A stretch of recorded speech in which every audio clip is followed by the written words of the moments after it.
So let's get started. Hello everyone. So my name's Joseph Sarsfield. I'm a software machine learning engineer at Marks & Spencer. And today we're going to be talking about hyperparameter tuning with PySpark UDF and Ray. So this work was done in collaboration with Behzad Bourbar, who's the lead data scientist at M&S. He's not with us today, so he's got a short video at the start that we're going to play. And Punit, who's the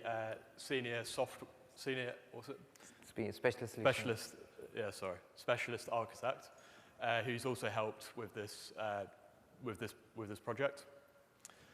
So the agenda today, we're going to talk about M&S, just a quick introduction of what our business is, but we're going to quickly get onto the technical side because this is a technical talk. So we're going to get into the forecasting and what our problem description is. And then we're going to look at how we scaled out our forecasting for hyperparameter tuning using Ray and UDF. And then we're going to go over some of the experiments we did for this presentation. So looking at when to use kind of the Ray ecosystem versus when you'd use UDF and Ray tune.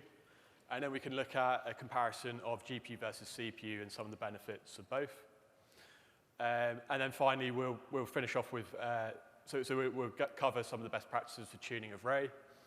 And then we'll go over a demo which uses the M5 Walmart dataset. And then we'll have our conclusions. So we'll kick off with Behzad's video. A little bit about Marks & Spencer. Marks & Spencer is a very established old UK business, retailer. It goes back to 1884. In the UK, we have 22 million known customers, and we have a loyalty card called the Sparks. It's got nothing to do with Apache Sparks. So we have 15 million on that card, 15 million customers. The business is a global business, over 1,000 stores we have, and the revenue at the corner as you see over there. Now, forecasting is a key element of our work. As a data scientist, we deal with forecasting almost on a daily basis and almost all problems and use cases that we deal with. Now, where is forecasting used? These are some samples. So, for example, inventory planning, when we want to purchase things, we need to forecast how much we can sell. Supply chain optimization, which is really how we send items from one part of the business to the other one. At the heart of it, we need to also forecast how many items need to be transferred. Sales probing is about when we basically look at the sales of a store and we try to improve it, we try to find out how we can make it better. Markdown also uses forecasting, so when we want to reduce the price of things, when we want to, for example, perishable goods, when we want to, so we need to do some forecasting there as well. Promotion and offers, so to who and where and how much promotion and offer we put in, all of this involves forecasting. Waste management, another important part which requires again forecasting. So how many sandwiches we are going to sell. I mean, these are perishable food. And labor planning, how do we allocate our colleagues to stores? So the use case that we focus in this talk is mostly related to probing of sales. This is really studying how much items in a store, so what is sold and how we can improve it. Now, across these use cases, we have a bunch of technologies that have listed here. Sales probing, by and large, we make use of 4 of these. So we make use of Profit, Neural Profit, Ray, and Spark. So in the next few slides, Joseph and I are going to go over these. So I start by a brief introduction on Profit that we use as a first version. So let's have a look and see what is Profit. So Profit is an open source product by Meta. So if you look at this time series, the blue one at the left-hand side of your screen, it says of one of our items. Profit is known as a additive model. So here we have got an additive model. So basically we take the sales of the product and we break it into sum of a number of components. So, for example, at the left-hand side, you've got some trends across the years, a piecewise continuous wise function, and the right-hand side at the top, you've got trend across the year. So, for example, in January, we see the sale is coming down, and after July, it tries to increase for that product. And what is used here is Fourier transformation and Fourier series. So this is really with Fourier's representation that some of these parameters are fit and this model is created. And at the bottom, we've got the value associated to holiday. So what happens here is every point on the blue on the left-hand side top, on the time series can be written as the sum of corresponding values from the other three graphs, plus some error, this epsilon that you see here. So it's very nice that we can break things in this format because we can discuss it with our colleagues, we can explain it, and we can understand the profile of each one of our products better. There are other reasons for using profit as well. So, for example, if you look at this picture, you can recognize that is the sales of some products during the COVID period. So that is the COVID period that I circled in red. So this is lots of noise. So how you're going to take care of it? Profit allows us to do it very nicely. So it has a mechanism that it uses Monte Carlo simulation and basically creates that period as if COVID didn't happen. So if you look at the bottom picture, you've got a kind of prediction which is as if COVID. This is very helpful to us, and we can do a lot with that.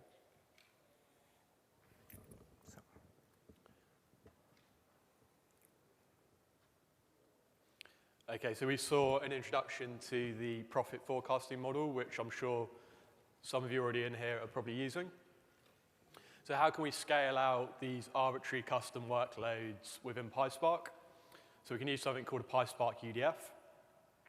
So effectively what we have is if we have a PySpark data frame and we have a set of keys that we want to group by, so in this case it would be store and product, we can call something called apply in pandas. And what this does is it will pass in the function you want to distribute across. It will group by your set of keys, and then that batch of data will go off to your custom function, and it will come into it as a pandas data frame. So within the pandas, within your function, you've got this pandas data frame, and then you can go ahead, just like ordinary Python, you can instantiate your machine learning model, fit your data to it, and then return results. And the results come back from the UDF as a PySpark data frame, and then you can continue any further processing and save it down to a delta table in this case. So other ways of scaling out workloads is you can use a package called Ray. So what Ray is, it's similar to PySpark UDF, where you can effectively annotate a function that you want to run remotely. So that's simply done by using @remote. And then on that function, you can then asynchronously make calls to that function with different sets of data, and then collect your results back. Some of the other benefits of Ray is it implements tools out of the box with MLflow and TensorBoard, so it plays nicely with these tools. And it also allows you to use fractional GPUs. So if you're going to be doing model training on GPUs, a lot of the time your models probably won't be using 100% of the GPU. In those cases, you can actually set a few of your models to be provisioned onto that GPU to make sure you're maximizing the GPU usage. Out of the box, it supports any machine learning framework because it's just a Python function. There's also support for distributed training of models using their train library. And also, what we're going to be talking about today is the Ray Tune library. So this is the library to do hyperparameter tuning in Ray. And this kind of implements some of the state-of-the-art schedulers. What the schedulers do is they will look at your tuning experiments. So you'll be sending out different trials to optimize. And if some of those trials, your model's not performing is underperforming, the Ray scheduler can stop that trial early and use those resources on more promising trials. So they have wrappers for common optimization libraries like OpTuner and HyperOpt. And these libraries will implement some of the more sophisticated optimization algorithms that use Bayesian and evolutionary strategies.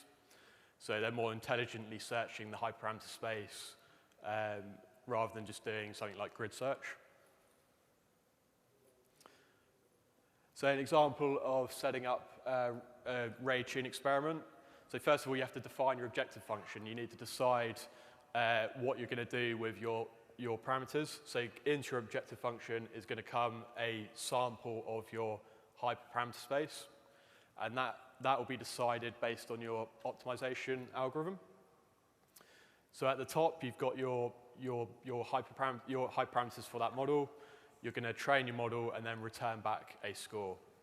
You need to define your search space. And for this, you will probably need to use some heuristics on the range of values you're going to accept for each parameter. And once you've done that, you're then going to instantiate your tune object and fit it to get back your best results. So what will come back from that is your best hyperparameters for that model. So this can be done using just Ray, the whole Ray ecosystem.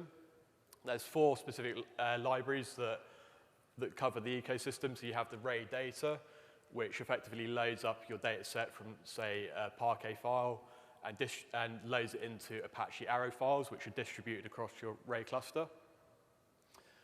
These allow you to do transformations in a distributed manner.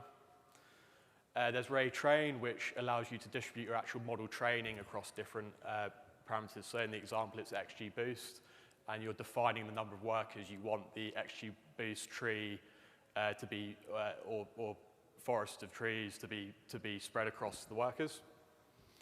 There's Ray tune, which we talked about, and Ray serve for online inference. So today we're going to be focused on Ray tune, and we're going to be doing a comparison of the speed performance of using Ray data versus PySpark UDF. So what's the case study? So the case study is sales probing in retail. So what this involves is we want to try and forecast the sales at different stores and product categories and identify where a product category is underperforming in a given store. And then we can use that information against the actual sales to say, okay, we're going to send this off to the store, and then the store colleagues and store managers can perhaps take action or provide feedback on why that's the case. So this sales probing tool, we've initially deployed it in Clothing and Home in the UK. We have 250 stores in the UK, and each store has roughly 1,000 product categories. So using Profit, this results in 250,000 different forecasting models. Each model is forecasting on a specific time series. So in our pipeline, we got this down to 4 hours. What we do is we were doing the pre-processing, the feature pre-processing in PySpark. And then we were saving that down to a table, loading it into HPT, where we would then use a UDF group by to group by on store and product category. And then in that batch of data would go off to a UDF. And inside the UDF would then be instantiating a Ray experiment. And it would be doing hyperparameter tuning on each model within the UDF. So when we get to the UDF, we would be using Ray to distribute the trials across the cluster. And that's how we managed to get it down to 4 hours. So we were at 100% usage. In the terms of Profit, we were using CPU, not GPU, but we had maximum usage of the CPU, of the CPUs for that workload. And then we'd use the best results, we'd get back the best results from UDF for each model, and we could save that down to a delta table. If you can do hyperparameter tuning, it's relatively easy to do the training and forecasting part from a computational side because there's nothing more computationally expensive than HPT. So this initial pipeline and the probing tool at large has led to a 7-figure increase in profit. So next generation, so we've moved on from using the Profit tool. So Meta have recently released a new Python package called Neural Profit. This builds on top of the idea of Profit, but it implements it in an autoregressive neural network. So some of the benefits of moving to neural networks is that we're actually now in the PyTorch ecosystem. We can easily scale out our model forecasting using GPUs. And because it's a neural network, we can also pass a load of time series into it. So our models now is actually doing its forecasting across many, many time series, different products from different stores. And this allows us to build up a global model which can learn historical trends, but also learn trends across products, products from different stores. So using this approach, we've got more than 15% accuracy in our forecast. And importantly, we've reduced our number of models from 250,000 down to less than 100. And the runtime now is 2 hours because we're using GPUs. And we can also add more regressors, so we can add other information to our forecast model to better improve it. So for our experiments, we have not used M&S data. We've used Walmart's famous M5 dataset.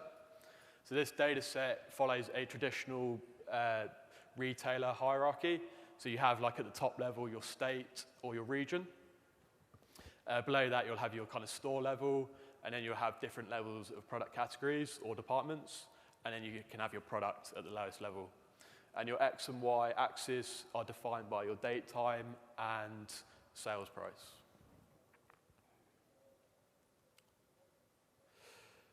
So a quick comparison, we wanted to check the speed of using the Ray ecosystem versus using a UDF to scale out the models and then Ray tune to scale out the HPT experiments. So we found that there was no noticeable difference in speed, so it's negligible. So effectively, we have on the y-axis the time series per model. So we grew the time series from 10 up to 2,500, and the time it took for the HPT experiments to run was very similar using both approaches. So we weren't impacted by using a UDF and then Ray tune. So why would you want to use either? I mean, this comes down to personal preference. We've gone with UDF and Ray tune because we have that ETL processing prior to doing our HPT. We want to, because we're using Databricks' MLflow tracking server, Databricks have already sorted out that connection, so when you're in your UDF, you can easily log out to your MLflow tracking server, whereas in the Ray ecosystem, you would have to do a bit more setting up. And also, because we're working with Delta tables, we want to stay in PySpark data frames because we can then save it down to Delta in a more optimized way. And in the Ray ecosystem, you have obviously less complexity because you're not dealing with both UDF and Ray, and there's less overhead. So again, we chose the UDF and Ray for the reasons described, ETL pre-processing, and also with the Delta and MLflow integration. So I'll pass over to Puneet to talk about CPU versus GPU. Thanks, Joe. So the second eternal question that everyone has on their minds is, when do we use GPUs or when do we use CPUs, right? As we saw, we moved on to a neural network architecture, and we know that historically neural network architectures are more effective on GPUs, but we just wanted to quantify how much, and there's also an added price cost associated with it. So for experiment, we chose, on Databricks, we chose a 2-node cluster. The first node is a CPU node, which is 64 GB's memory, and the other was a GPU, 16 GB memory, like for like. But you'll notice that if you take into consideration the VM and the DBU costs, the GPU cluster is 40% cheaper. So we wanted to understand, with lower compute power, was it able to effectively scale out the compute? So we ran multiple benchmarks. The first benchmark was we tried to increase and see if we increase the hierarchical model length, that is, we keep on increasing the number of time series in a particular model, how does it impact the performance when it comes to CPU and GPU? And we can see that if you have lower time series per model, the performance isn't material. But the moment you start scaling out to 1,000, 2,500 time series per model, that's where GPUs become efficient.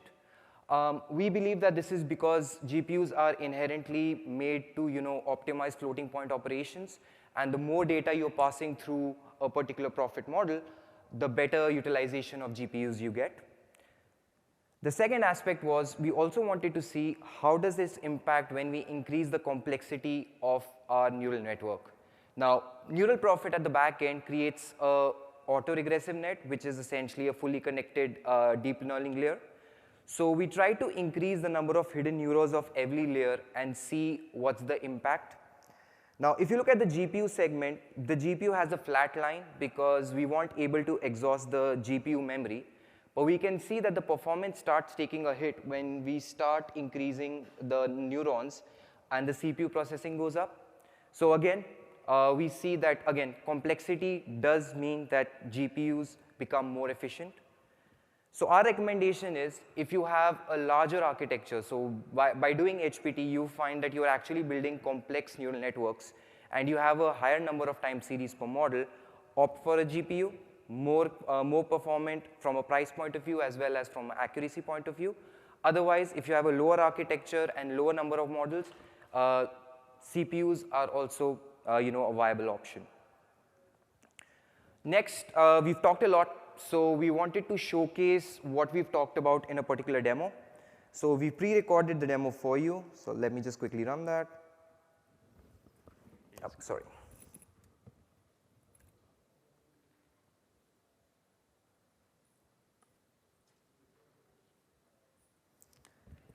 So here we're using the M5 dataset that we talked about, similar to what you will find in any retailer's dataset. This is essentially very easily available from Kaggle. So we just use the Kaggle APIs to download the dataset. This is essentially the pre-processing script, very standard. Download it into DBFS, and then using Spark, just read the dataset. You can see it is wide. It has multiple different CSVs. So again, doing the standard pivoting transformations to join the dataset in the structure that we talked about. And then performing the standard join operations, all optimized in Spark and Databricks. So really nothing much to say over there. So we finally got the data set in the format that we wanted, which is product, date, sales price, and quantity. And we then store it down as a delta table, and then we use it for further analysis. So that's where we just simply do the transformation and write it out. This is where we do the bulk work of our optimization. So importing the libraries and then setting up the Ray cluster. So we have two options. We've added native support to Ray, where if you just simply use the setup Ray cluster API, you can automatically spin up a Ray cluster. It will automatically use all of the multi-node systems, or you could use init script as well to do the same architecture. Then we've also automated that you get Ray dashboard out of the box within Databricks.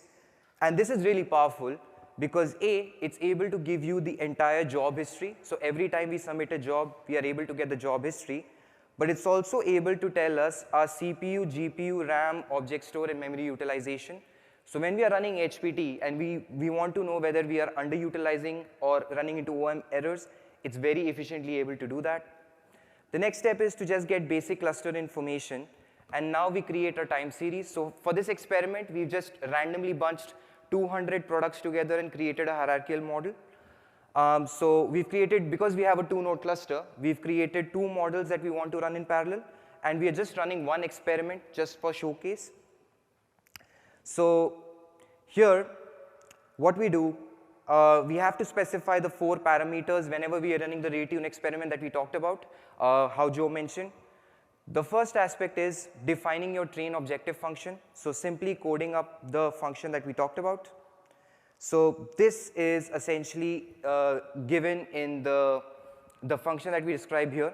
So the data set calls the neural profit model, runs the fit operation, gets the RMSE score for the validation set, and then just reports that. And then this is reported by each of the trials that Ray runs. and then whichever trial gives the best performance is given out. The second step, as we mentioned, was defining your search space. So you specify that if you want a uniform variation, you specify tune.uniform.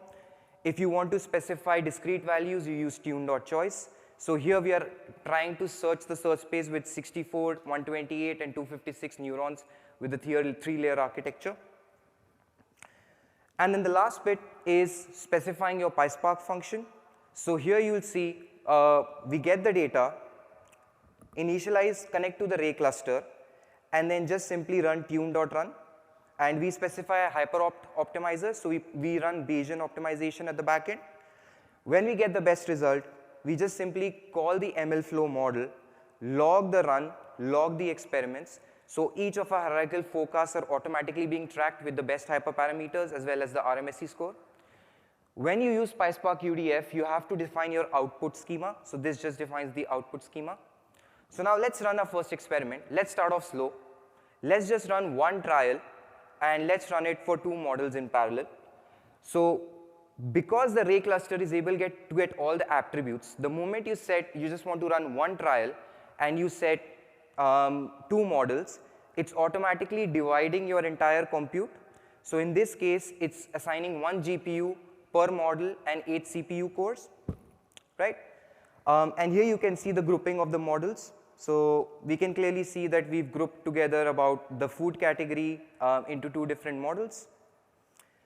Now we just initialize our parent ray run. So just get the experiment relation, initialize your parent ray run, and then we just use the apply in pandas function that we talked about. We just use the apply in pandas function and call the UDF in parallel, and this is going to kick off the process. Now let's see how the utilization story looks like. So here when we go to the ray dashboard, we see that we are only using 25% of our CPU cluster. Again, because we are in the forecasting realm, we don't have massive models, we have small models. But here we are able to see exactly how much each trial is consuming the resource. We can clearly see we are underutilizing a cluster, 13% CPU usage and only 25% GPU usage. So we'll let this finish. I'll just, I think it'll take a couple of seconds. So clearly we can optimize our utilization, right? We have a lot of CPU and GPU utilization left. So we can actually run more concurrent trials at the back end. So that's what we'll try to do. So just waiting for a couple of seconds for this to finish. Yeah. So you can see that it took 2 minutes, so 119 seconds. And we are able to get the model, the runtime, the RMSE score, as well as the optimized search space. But clearly, we are underutilizing. We've already, sort of hammered home that point. Now we check into MLflow, and we can see we've been able to record the nested run. So you have model 1, you have the RMSE score, you also have the best hyperparameters, you have model 2, the best hyperparameters as well. So iteratively, when you keep on running your HPT runs week on week, you'll get like a time series of how your parameters are evaluating over time.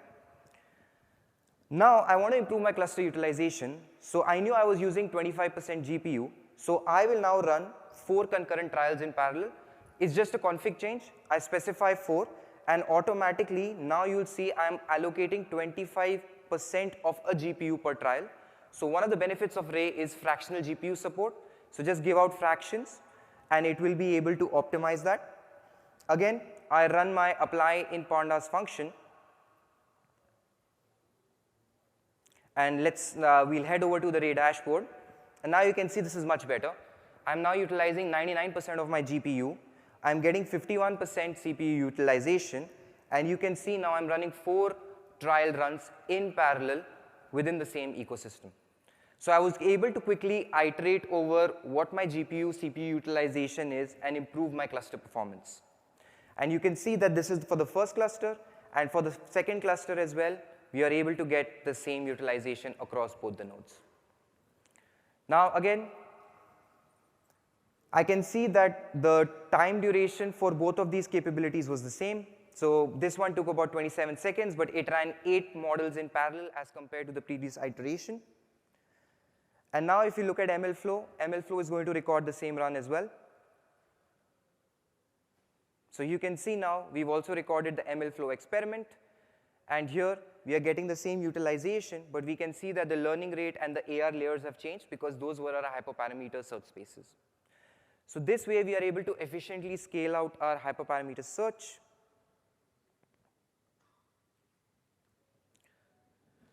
So what is our recommendation, or what are the findings that we found when doing all of this exercise? Ray dashboard is your best friend. Use it heavily to understand where you are under or overutilizing your cluster. See the CPU, GPU usage capabilities and optimize it out.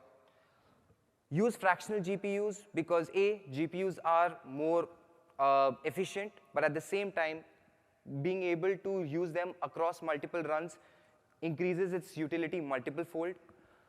General practice, avoid grid search. With the advent of Ray, you have these n number of libraries like Joe mentioned, Optuna, Hyperop, I can't even list all the others, as well as some of the new Asha optimizers, which can help you efficiently look at the search space and cut down on the convergence time. The strategy we adopted was, rather than having a particular run take 1 week or 2 weeks, iteratively do it week on week. So store down the best parameters for 1 week, and then use that as a starting point for the next week run. So what this does is, A, you eventually converge to the best parameters, but then if you have shocks to the system, like COVID, pandemics, influence of external aggressions, you are able to efficiently, automatically go to the new parameters and the new search spaces without you having to stop the run, kick off a new exercise. So it's more reactive as a system rather than being descriptive. So if we bored you too much or you did not listen just because, it's not your choice, but just to give you a recap, we talked about forecasting. We talked about how hyperparameter tuning can be used to do many model forecast, scale out your forecast efficiently. Talked a little bit about whether to use PySpark UDF or Ray, or actually in our case, in the case of Marks and Spencer's, the best of both worlds. Did some analysis trying to answer when to use GPUs, when to use CPUs, what would be a good architecture, and then sharing some of our learnings and tunings and best practices. And as part of our talk, we are going to be open sourcing all of the experiments that we ran with the M5 datasets so that you guys can try it out, implement it with your datasets, and give us feedback. So yeah, that's pretty much it.